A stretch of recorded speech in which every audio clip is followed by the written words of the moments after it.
We're now joined by Joel Finkelstein, who is co-founder and director of the Network Contagion Research Institute. Joel, good to have you with us. Thanks, Steve. It's good to be here. Tell everyone what the Institute is and why it matters so much. Well, the Network Contagion Research Institute uses machine learning and big data approaches, almost like a telescope, to try and resolve emerging threats to democracy that are coming out of social media and festering as kind of extremist and disinformation threats within our democracy, both in the virtual and real worlds.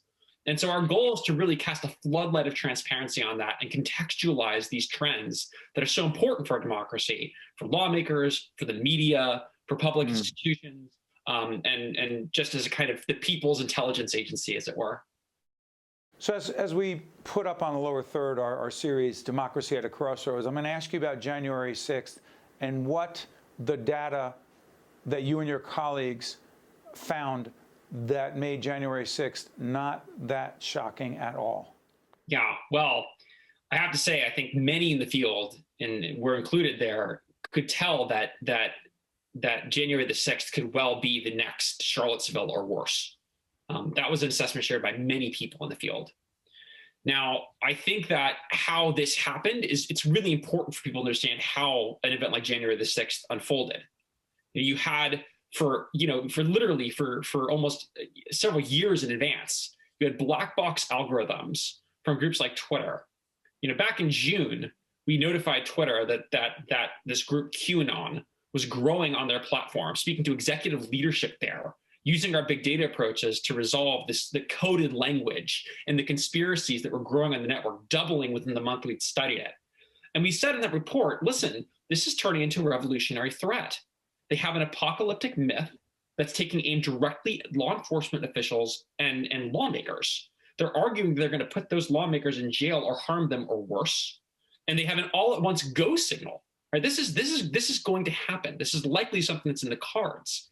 So back in June, this is something we were warning the leadership of Twitter about, reporting to the Department of Homeland Security on, speaking to the Congress about.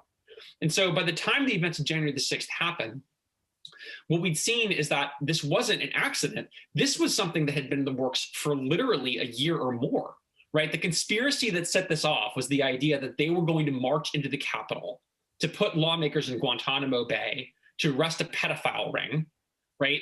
All of this had been put in the cards, months and months in advance. And they had practiced, coded communication with the president to create a kind of... Joel, for example, coded communication with the president. What does that mean? You mean then President Trump? Yeah. So at that point, what we had back in June and far afterwards was that the White House Twitter feed was creating a coded, rapid, interactive network-to-network communication with these conspiracy groups, where they would put forward populist conspiracies. Just beneath the surface of those populist conspiracies were dark and sinister implications. And the president would pick some of these populist code words, and all of these nasty conspiracies would come along for the ride. So it's like a super spreader event where the White House Twitter feed would pick out a code word that QAnon networks would generate. And then the selection of the code word created a kind of huge celebration amongst the QAnon networks, within the media. So this is a way of creating a coded language, an internal wink and a nod, literally, between the president. I'm sorry for interrupting, but social media played a role in this. You're saying then President Trump played a role. The leaders of this organization, QAnon, played a role. What about us in the so-called mainstream media? Well, I mean, I think that this is a huge issue, that the information ecosystem is very favorable to disinformation because it's sensational. I mean, Twitter was making a lot of money off of QAnon. They were monetizing this in a way that allowed them to pull in more advertising. Well, what responsibility, excuse me for interrupting them, what responsibility does Twitter have, or other social media platforms that are, quote, making money off of not just hateful disinformation, but more importantly, dangerous misinformation? Well, I think you're, going back to your original question, Steve, you said, what can we learn from January the 6th? Yep. Well, Twitter isn't alone in monetizing apocalyptic militia cults. Facebook did the same thing with the Boogaloo. It's fair to say that these platforms, it's not that extremist threats organize on them, it's that they organize extremist threats to our democracy. They're allowed to do that and decide who stays on and who stays off until those threats emerge on the doorstep of our nation's capital and murder people. Then they decide who to censor. If they're the ones making the decisions about which threats to monetize, if they're the ones making the decisions about which threats to censor, then at the end of the day, what we've learned from January the 6th is that the platforms won that revolution. They're becoming sovereign. They're becoming ungovernable. And these black box algorithms are essentially, outgassing this kind of extremism and disinformation into our democracy. But Joel, it's such a scary, negative, dark picture you create. My only question is, what can and should be done to not fix, we don't fix, but deal and confront this situation as best we can? So we're calling for new modes of transparency. The approaches that the NCRI and others use can create a floodlight of transparency on these threats long before they emerge. And these threats, they're targeting law enforcement officials. They're targeting lawmakers. They're targeting the people who implement our democracy, right? So those people have a right to know they're being threatened. And in terms of the protections we're offering these platforms, we should be asking ourselves, if we're protecting the platforms, how are they deserving that protection in protecting us, right? We need to make this a negotiation. We need to break the black boxes that are hiding our ability to have transparency on the threats that are affecting everybody. And no single person should have the right to monetize those threats on our behalf. Got about a minute left. The connection between your organization and the Eagleton Institute and our friends down there with the director, John Farmer, who they've been actually sharing information with us and suggesting people like you join us. What's the connection to my alma mater at the Eagleton Institute at Rutgers?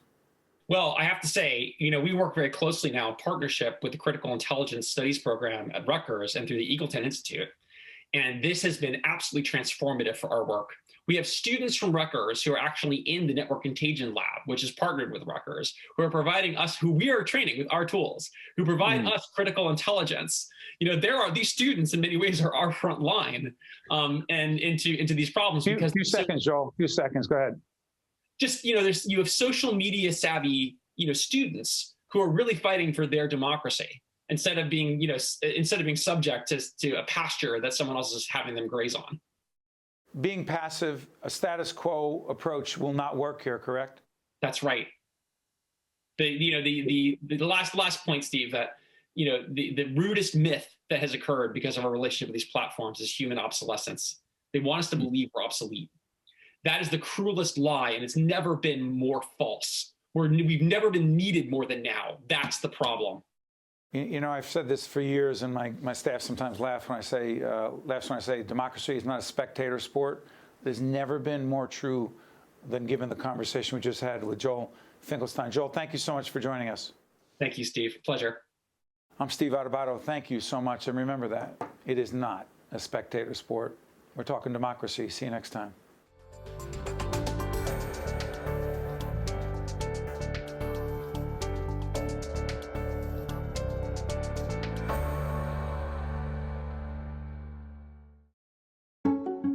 Valley's all about making life easier for clients, and that's why we're all about smiles, too. So every day, we make it possible for home buyers to become homeowners, for folks chasing their dreams to become entrepreneurs, for parents to plan today for their children's tomorrow, and for communities to get better every day. You see, when we know we've put a smile on a customer's face, well, that puts one on ours, too.